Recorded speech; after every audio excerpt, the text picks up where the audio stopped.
룻은 우연히 보아스의 밭에 들어갔습니다. 알고 들어간 것도 아니고 보아스가 누군지도 몰랐습니다. 룻은요.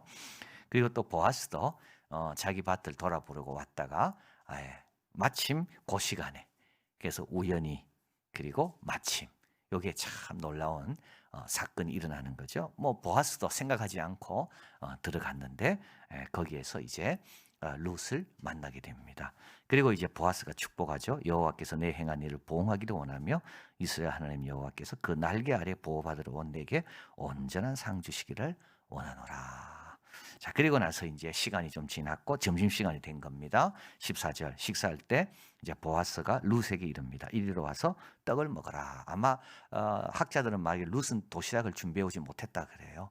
그리고 또 이게 이방 여인이기 때문에 이런 시간이 제일 외롭고 힘든 시간입니다. 점심 먹어야 되는데 싸운 건 없고 또 아는 사람도 없고 혼자 이제 그 시간을 뭐로 보내야 되는가 참 막막하고 답답했는데 이때 보아스가 이리로 와서 같이 먹자.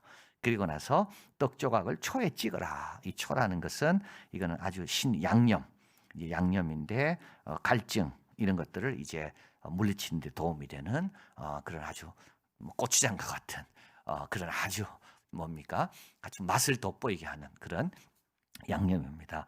이제 그리고 나서 룻이 곡식 베는 자 곁에 앉으니 이제 보아스가 곡식 볶은 곡식을 주었습니다. 이 주었다는 말은 그냥 준 게 아니라 막 퍼가지고 넉넉 그래서 배불리 먹고 남았습니다.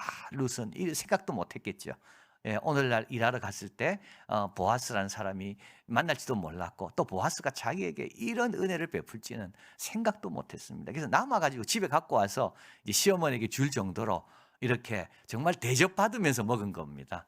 예, 거기에 보아스와 함께 그 근처에 앉아서 안전하게 대접받으면서 편안하게 참 넉넉하게 이제 먹은 거죠. 15, 16절 이제 룻이 이삭을 죽으러 이제 점심시간이 끝났고 일어날 때 보아스가 자기 소년들에게 명하여 가로되 그로 곡식단 사이에 죽게 해라. 요거는 금지구역입니다. 요것까지는 옆에는 죽을 수 있어도 곡식단까지는 못 들어옵니다. 그런데 룻에게는 특별히 이 지역을 허락해줘라. 그리고 책망하지 마라. 이 책망이란 말이 여러 번 나오죠. 꾸짖지 마라. 왜냐하면 이 사람들은요 늘 뭡니까 욕 듣고 이렇게 살았습니다. 그래서 할 말이 없습니다. 가난해서 이거라도 없으면 없기 때문에 욕을 들으면서도 참고 참으면서 그냥 이걸 주스러 온 이 사람들입니다. 그냥 이 사람들에게 욕지거리 해대는 거는 너무나도 그건 일반적이었어요. 그런데 보아스는 소년들에게 룻에게는 욕하지 마라. 나무라지 마라. 비난하지도 말고 조롱하지도 마라. 그리고 또 학자들은 말하기를 룻은 너무 열심히 일했대요. 너무 열심히 일하니까 사람들 보기에 좀 드러났다는 거죠. 그래서 그런 룻에 대해서 아는 척하지 말고 자기 일 잘할 수 있도록 내버려둬라. 그리고 어디까지 하는가 하면 줌에서 이미 이제 곡식을 거둔 줌이 있습니다. 이제 그거를 일부러 룻 앞에 뿌려두는 겁니다. 딴 사람 앞에는 없어요. 룻 앞에만.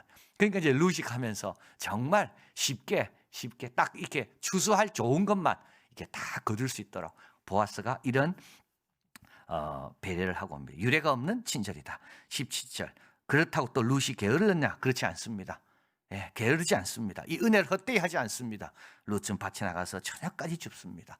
그리고 죽은 것을 다 떨어가지고 이제 재 보니까 보리 한 에바쯤 되는지라. 에바는 10분의 1 호멜. 호멜은 한 마리 나귀가 질 수 있는 분량입니다. 그래서 이스라엘의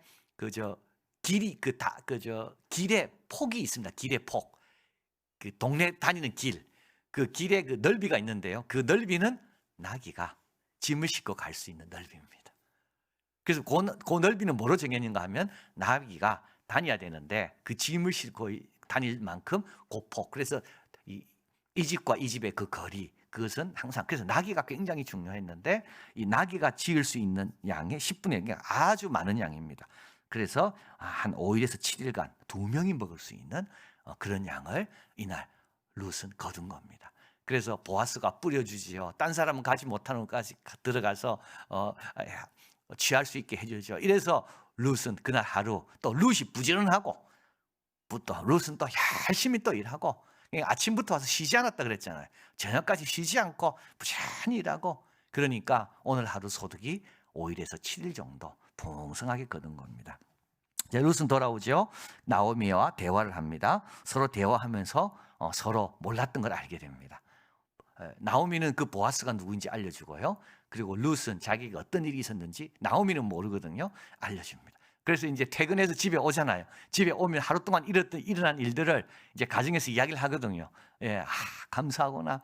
예, 오늘 너무 좋았구나. 참 하나님께 영광 돌리고 하나님이 이렇게 도우셨구나. 이런 시간입니다. 이런 시간. 18, 19절 그것을 가지고 성읍에 들어가 시모에게 준 것을 보입니다. 그리고 배불리 먹고 남은 것을 시모에게 드립니다. 시모가 이르되 어디서 오늘 주었느냐 어디서 일을 하였느냐 너를 돌아본 자에게 복이 있기를 원하노라. 네가 이렇게 참 이방 여인으로서 어려움 당하지 않고 이렇게 잘 있다 와서 너를 도운 많은 분들에게 축복하기를 원한다. 룻이 누구에게 일한 것을 시모에게 알게 하여 가로되 오늘 일하게 한 사람의 이름은 보았습니다. 20절 나오미가 벌떡 정신이 듭니다. 자복이 이르되 여호와의 복이 그에게 있기를 원하노라. 그가 생존한 자 두 여인이죠. 사망한 자 이거는 자기 남편과 두 아들 은혜 베풀기를 그치지 아니하였다. 여기서 은혜라는 것은 이건 특별한 관계 속에서 있는 사람들에게만 베푸는 겁니다. 그래서 하나님이 우리에게 인자하게 한다는 것은 우리와 언약 관계에 있기 때문에 그 관계에 대한 의무 그게 바로 은혜입니다. 그러니까 은혜 관계 약속의 밖에 있는 사람에게 베풀어지는 게 아닙니다. 그러니까 하나님과 약속한 하나님이 돌보겠다고 책임지겠다고 약속한 그 사람들에게 하나님께서 그 짐을 져주시고 그 헌신적인 충성스러운 사랑 이게 은혜입니다. 그래서 이제 보아스는 우리 친족이니까 그저 우리에게 죽은 자와 산 자에게 그 은혜 베풀이 그치지 않았다. 나오미가 또 그 얘기를 할 때 그 사람은 우리의 근속이다.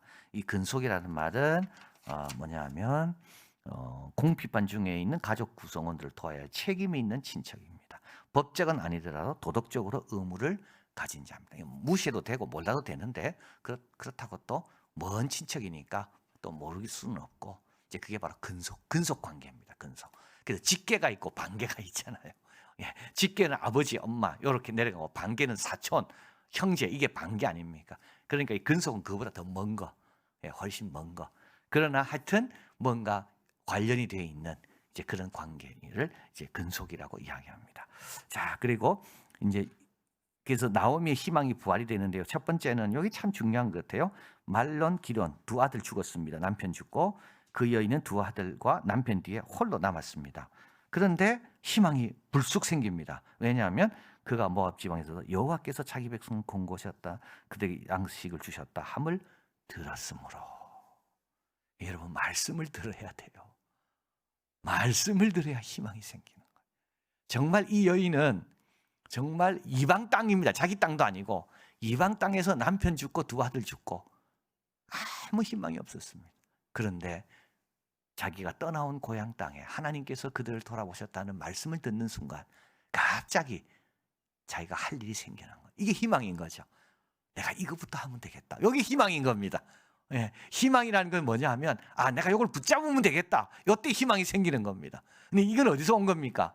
이거는 하나님이 행하신 것을 듣는 데서부터 오는 겁니다. 그 두 번째는 오늘 이거죠. 룻에게 이런 친절을 베푼 남자가 있었는데 그가 누구냐? 그가 바로 우리의 근속 보아스다. 이 말을 듣는 순간 나오미는 갑자기 또 희망이 확 생기게 됩니다. 21절 모압 여인 룻이 가로되. 자, 그래서 이제 룻의 이게 완전한 이름입니다. 룻의 완전한 이름은 모압 여인 룻입니다. 그래서 제가 적어드렸잖아요. 아미떼 아들 요나. 요나의 완전한 이름은 아미떼 아들 요나입니다. 왜냐하면 요나는 유대인이기 때문에 아버지와 아들, 아버지의 아들 요나 헷갈리지 않습니다. 그래서 요나가 많다 그랬거든요. 비둘기. 그렇기 때문에 이 요나인가 저 요나인가 할 때 아미떼의 아들 요나. 그게 완전한 이름입니다. 그런데 이방인들은 아버지 이름을 붙이지 않고 지역 이름을 붙였습니다. 그래서 가드 사람 이때, 헷 사람 우리야. 이 다 이방인입니다. 그래서 이 사람들은 어느 출신인가? 이게 이들의 완전한 이름. 그래서 룻의 완전한 이름은 모압 여인 룻입니다. 가로되 내가 또 이르기를 내 추수를 마치기까지 너는 내 소년들과 가까이 있으라 합니다. 자, 그래서 이제 돌아왔을 때는 이제 추수가 시작할 때 돌아왔잖아요. 베들레헴에 이르렀을 때는 1장 22절 보리 추수 시작할 때입니다. 그래서 보리 추수가 끝나고 밀 추수가 있게 되는데 그때까지는 약 7주간 그때까지 내 밭에 있어라. 7주 동안 이제 그래서 이제 나오미는 있어라 하더이다. 그래서 이제 22절 나오미가 자부에게 룻에게 이르되 내 딸아 그 소녀와 함께 나가고 다른 밭에 가지 말고 또 룻이 보아스와 소녀들의 보아스의 소녀들에게 가까이 있어 보리 추수와 밀 추수를 마치기까지 이삭을 주우며 그 시모와 함께 거하니라. 그리고 여기 한 7주 정도. 그래서 룻은 보아스의 그 밭에서 특별한 은총 가운데 매일매일 넉넉하게 먹을 것을 가지고 이제 집으로 돌아왔습니다. 안전하고 모함 연이라 할지라도 해칠 수가 없습니다. 왜냐하면 보아스가 말했거든요. 아무도 그를 함부로 하지 마라. 그래서 안전하게 일을 잘 할 수가 있었습니다. 7주 동안 아무리 많이 죽는다고 해도 장기적인 해결책은 되지 않습니다. 미래 이들의 삶은 여전히 처량한 채로 남아있게 됩니다. 앞으로 어떻게 될 겁니까? 7주 지나면요. 이제 밀까지 다 끝나면 어떻게 될 겁니까? 내일 일은 내일 염려하면 됩니다. 이게 굉장히 중요한 메시지입니다. 내일이면 내일 또 하나님께서 오늘 보아스를 만나게 하신 하나님이 내일은 또 다른 보아스를 만나게 하시는 겁니다. 야, 너무 염려할 필요가 없는 거예요. 그래서 2장 3절 4절에 보면 우연히 엘리멜렉 친척 보아스의 밭에 이르렀습니다. 이거는 우연히가 아닙니다. 그죠? 이 룻기의 발을 하나님께서 그쪽으로 인도하신 겁니다. 마침 보아스가 베들레헴으로부터 와서 배 잔 자들에게 이릅니다. 이것도 우연히가 아닙니다. 보아스도 이날 이상하게 그 시간에 가고 싶은 겁니다. 그래서요, 어떤 사람은 우연의 일치라고 이야기하지만 하나님을 믿는 자에게는 우연의 일치가 너무 자주 일어나는 거예요.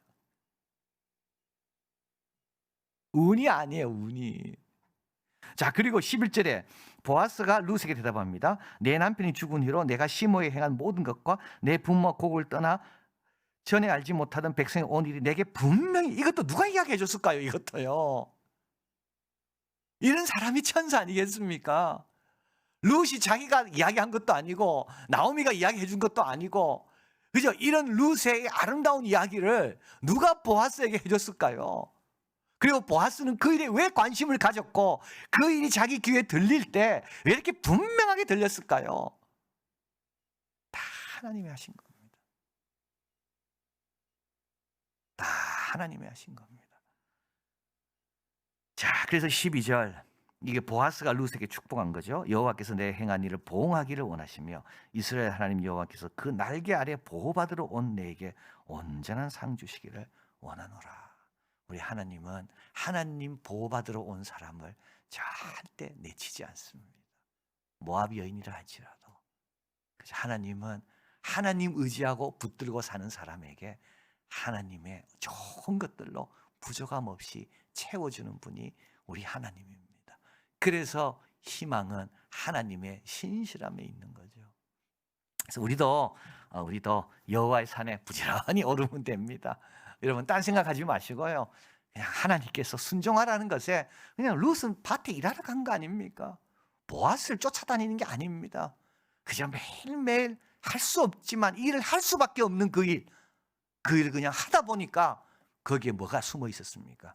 그 밭에 보배가 숨어 있는 겁니다. 딴 데 있는 게 아닙니다. 우리도 여호와의 산에 부지런히 오르다 보면 호련히 그분이 임하시고 우리에게 소망이 되는 말씀도 주시고 내가 어떻게 해야 되는 지혜도 주시고 거기서부터 희망이 생기고 방향이 잡히게 되는 거죠. 자, 그래서 너희 속에 착한 일을 시작하신 이가 그리스도 예수의 날까지 이루신다. 그래서 이미 우리 안에 귀한 일이 시작됐다면 이 말은 뭐죠? 그 다음도 하나님이 행하실 것이다. 우리는 믿고 하나님 바라보면서 오늘도 우리에게 주어진 그 일, 우리의 밭으로 나가면 된다. 기도하겠습니다.